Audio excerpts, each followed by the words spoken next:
comte Gatti. Un soir que je venais du barbier de Séville, qui faisait aval courir toute la ville, par la folle musique en marchant poursuivi, j'ai vu des groupes noirs sur la place Trévis. Car un jeune officier, telle était la nouvelle, s'était, non loin de là, fait sauter la cervelle.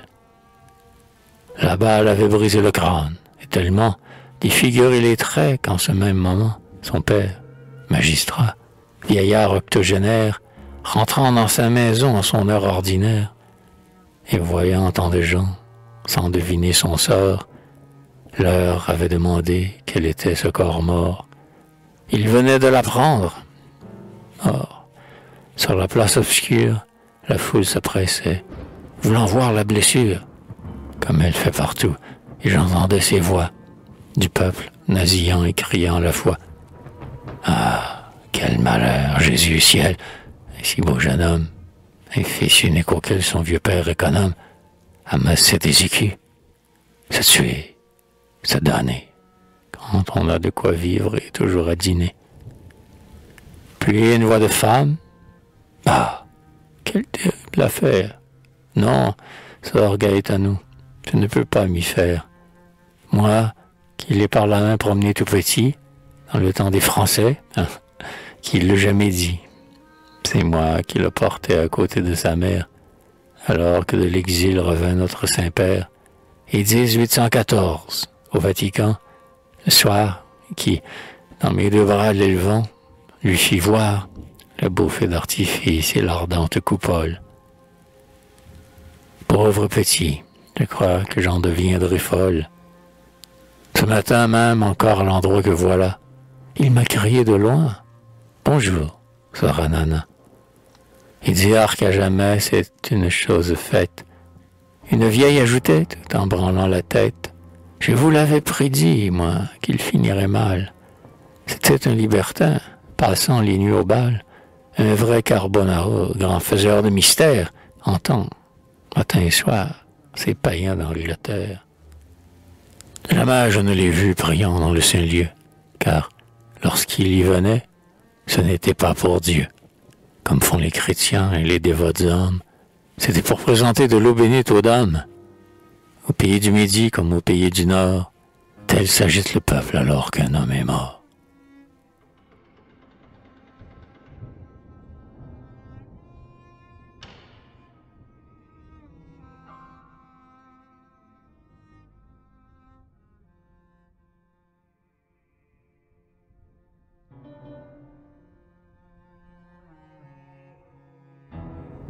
Or, en les écoutant, je m'approchais, dans l'ombre, d'un moine qui, caché sous son grand manteau sombre et libre en son parler d'hypocrite jargon, causait en s'appuyant sur le bras d'un dragon. C'est Gatti, disait-il, et vous pouvez me croire, car je le connaissais et je sais son histoire. Ce Gatti, donc, était garde noble, ravi d'amour. Il faisait l'œil à la Campinovi, coquette du Corso. Cette femme si belle qu'un Anglais, l'an dernier, s'empoisonna pour elle. Se voyant dédaigné, lassé de ses mépris, d'un grand dégoût de vivre, à la fin il fut pris. Il se tuait. Nous donc prions Dieu pour son âme. Frère, lui répondis-je, prions pour la femme qui fait qu'à cette heure de nuit, parmi ces inconnus, au milieu de ce bruit, un père au désespoir, dont les vieilles paupières, suivant l'ordre, auraient dû se fermer les premières, tient le corps de son fils entre ses bras tremblants, et dans ce jeune sang trempe ses cheveux blancs.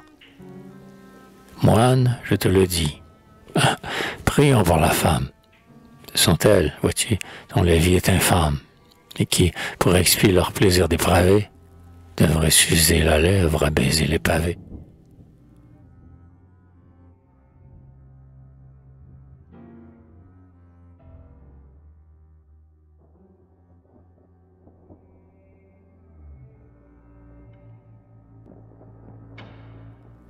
Ah, femme d'Italie, en ce temps où nous sommes, si vous laissez mourir à part vous les jeunes hommes, ce n'est pas chasteté, ni devoir, c'est qu'au fond, vous sentez mal un cœur et son amour profond.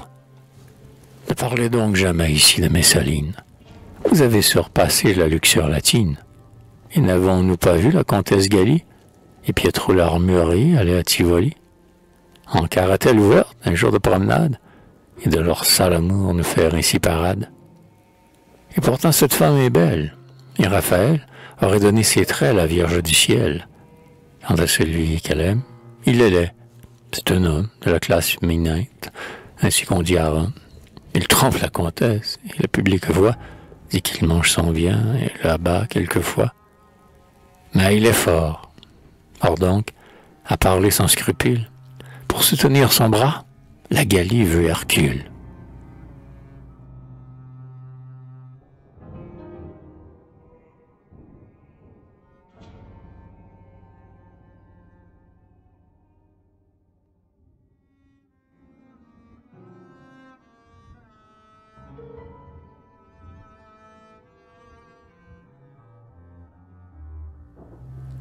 Comme je m'enfonçais dans cette amère pensée, ceux qui parlent du mort allaient se disperser, et j'ai vu à leur place, en relevant la tête, des visages riants et des habits de fête. C'étaient des gens mosqués qui s'en allaient au bal, car on y était alors au temps du carnaval.